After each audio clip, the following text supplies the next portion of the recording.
Hello बच्चों, कैसे हो आप। आज हम पढ़ेंगे वाटर, जल, पानी यानी जीवन के बारे में। जल हमारा जीवन है। जल के बिना हमारा जीवन कुछ नहीं है। इसलिए कहते हैं जल है तो कल है। जलवायु में जल वाष्प संघनित होकर छोटी छोटी जल की बूंदें बनाते हैं जो बादल जैसे दिखाई देते हैं। बहुत छोटी सी जल की बूंदें मिलकर वर्षा, हिम और ओले के रूप में गिरते हैं। महासागरों का जलीय भागों का बीच जल के चक्रण को जल चक्र कहते हैं। यानी कि सागरों का जल वाष्पित होकर वायुमंडल में ऊपर हवा के रूप, गैसीय रूप में जाता है और फिर वो वहाँ संघनित होकर फिर से बारिश के रूप में इस धरती पर बारिश, हिम और ओले के रूप में गिरता है और फिर से पानी का चक्रण चलता है। इसी जल के चक्रण को जल चक्र कहते हैं। बहुत अधिक वर्षा होने से बाढ़ आती है और बहुत लंबे समय तक वर्षा ना होने से, बारिश ना होने से सूखा यानी अकाल यानी ड्रॉट होता है। पृथ्वी पर उपयोग के लिए जल बहुत सीमित मात्रा में है। इसे देखभाल कर यूज़ करना चाहिए, इसे वेस्ट नहीं करना चाहिए। जल को वाष्प में परिवर्तित करने की प्रक्रिया को वाष्पीकरण कहते हैं। यानी कि वाष्पीकरण यानी वेपराइजेशन। जल वाष्प को जल में परिवर्तन करने के प्रक्रम को संघनन यानी कंडेंसेशन कहते हैं। ठंडे जल से भरे गिलास की बाहरी सतह पर जल की बूंदों का दिखना संघनन या आसवन या डिस्टिलाइजेशन कहलाता है।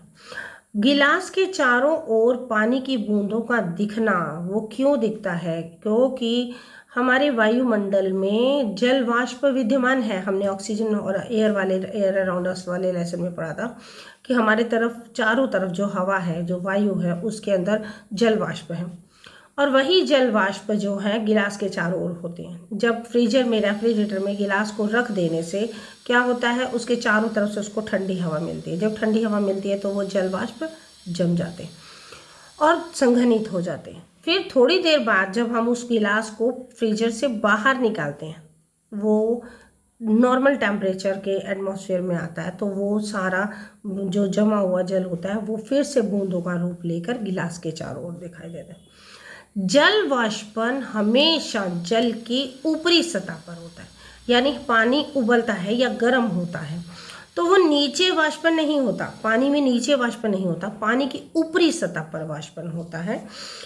गीले कपड़ों पर इस्त्री करने से भाप का बनना, सर्दियों में सुबह सुबह कोहरे का दिखना, गीले कपड़े से पोछा लगाने के बाद कुछ देर बाद सूख जाना, गर्म तवे या गर्म किसी बर्तन के ऊपर या किसी भी चीज़ के ऊपर पानी गिराना और वो पानी सूख जाना, ये सब वाष्पन की वजह से है। ये सब वाष्पन विधि की वजह से होता है।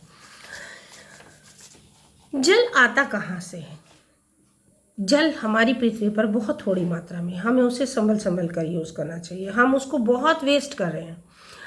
उस वेस्ट होने का रीज़न भी हम ही हैं। हम बहुत सारे गलत काम कर रहे हैं।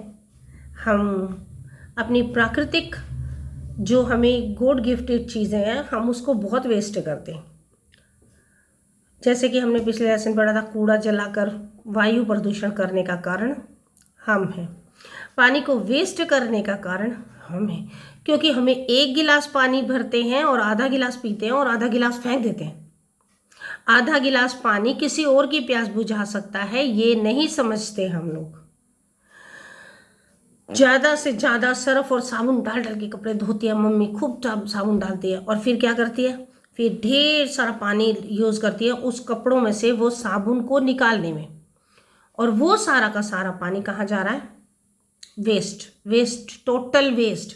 सारा पानी वेस्ट होके नदियों में, नालों में जा रहा है। नदियों में नहीं जा रहा, नालों में जा रहा है, बह बह के गंदा पानी का रूप ले रहा है और हम उस पर ध्यान नहीं दे रहे हैं। अगर बहुत अधिक वर्षा हो तो क्या होगा? बहुत अधिक वर्षा होती है और बाढ़ें आती हैं, और बाढ़ का रीज़न भी हम हैं। बाढ़ का रीज़न हम कैसे हैं? जंगल कट रहे हैं।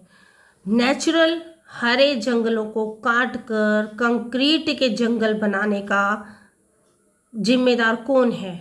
हम हैं। जो पेड़ जड़ों में अपने मिट्टी को कस कर पकड़ के रखते हैं और बाढ़ में उस मिट्टी को बहने नहीं देते। वो कौन है? पेड़। उन पेड़ों को कौन काट रहा? हम काट रहे हैं। इस सृष्टि का कितना बड़ा नुकसान हमारी वजह से हो रहा है और हम मनुष्य इस चीज को नहीं समझ रहे। बाढ़ आने से लाखों करोड़ों रुपए की संपत्ति पानी में बह जाती है। कितने जानवर बह जाते हैं, कितने घर मकान बह जाते हैं, कितने लोगों का जीवन दांव पर लगा देती है बारिश अधिक होने पर। बारिश कम होने पे क्या होता है? बारिश कम होगा, सबसे पहला नुकसान होगा, इरिगेशन नहीं होगा, खेती को नुकसान सबसे पहले होगा। और खेती क्या होगी? जब खेत सूख जाएंगे तो हम खाएंगे क्या? हमारे पास अनाज कहाँ से आएगा? और सूखा पड़ता है। उस सूखा पड़ने की वजह क्या है? उस सूखा पड़ने की वजह भी हम ही हैं। हम ही हैं। पेड़ काटते हैं, वो हरे हरे पेड़ जो बारिश आने का कारण बनते हैं, वो पेड़ हम काट के अपने लिए नई नई बिल्डिंग्स बनाते हैं अपने रहने के लिए। अच्छा, किसी ज़माने में बहुत बहुत सारे बड़े बड़े परिवार होते थे, अपने एक ही घर के अंदर बहुत बहुत सारे परिवार इकट्ठे रहते थे। लेकिन आजकल दो माता पिता को दो बेटों के लिए अलग अलग मकान चाहिए और अपने लिए अलग चाहिए। यानी एक परिवार को 3 मकान चाहिए, सिर्फ 4 जनों के परिवार को। और उसके लिए क्या हो रहा है? हम ज़्यादा से ज़्यादा भूमि उपयोग कर रहे हैं। ज़्यादा से ज़्यादा भूमि उपयोग करने के लिए जंगलों को काट रहे हैं। और जंगलों को काटने से क्या हो रहा है? बारिश नहीं होती, सूखा पड़ता है। समुद्री एरियो को, नदियों को घेर घेर कर उनके ऊपर कंस्ट्रक्शन कर रहे हैं। वो कंस्ट्रक्शन हमारे लिए नुकसानदायक है। जब हम चश्मा साफ करना होता है तो हम उस पर फूंक मारते हैं तो वहाँ पर जल वाष्प की कुछ बूंदें दिखाई देती हैं, क्योंकि हमारी सांसों की गर्मी से जो जल वाष्प, जो हवा में जल वाष्प हैं, वो गीला हो जाता है, वो पिघल जाते हैं और वो फिर से पानी का रूप लेकर चश्मे पर दिखाई देते हैं और हम वो ग्लासेस साफ करके पहनते हैं। यूनिफॉर्म को बारिश के दिनों में जल्दी सुखाने के लिए हम क्या करते हैं? हम प्रेस लेते हैं और उस पर दनादन प्रेस करते हैं और भाप निकलती है बड़ी सारी, और भाप निकल कर क्या होती है? सारा पानी भाप बनकर उड़ जाता है और हमारी यूनिफॉर्म सूख जाती है। बैग उठाओ, चलो स्कूल। कितने सारे हमारे घर के अंदर जल वाष्प होने और संघनित होने के उदाहरण हमारे घर में हैं। साइंस चारों तरफ है, साइंस को बस समझना।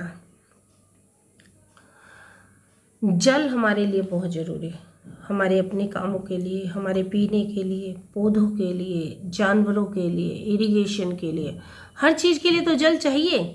अगर हम जल वेस्ट करते रहेंगे तो क्या होगा? नहीं, भारत सरकार ने कुछ नीतियां चलाई जल को संरक्षित करने के लिए।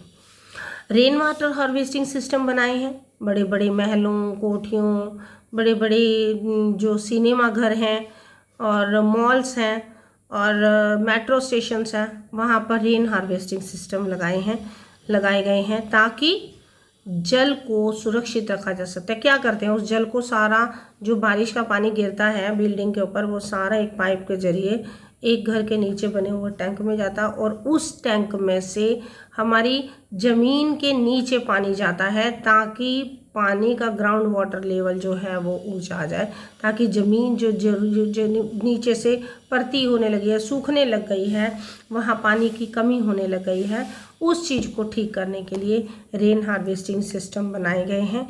ये बहुत अच्छा उपाय है पानी को बचाने का, पानी को रीयूज़ करने का और पानी को अपने जीवन से ख़त्म ना होने देने का। तो आज से सब पानी बचाएंगे, जितना पानी चाहिए उतना ही पिएंगे। और इस लेसन के लिए आपको कोई भी नोट्स चाहिए हो, कोई भी आपको चीज़ समझ में नहीं आई है, आप कमेंट कीजिए, मैं ज़रूर जवाब दूंगी। बाय।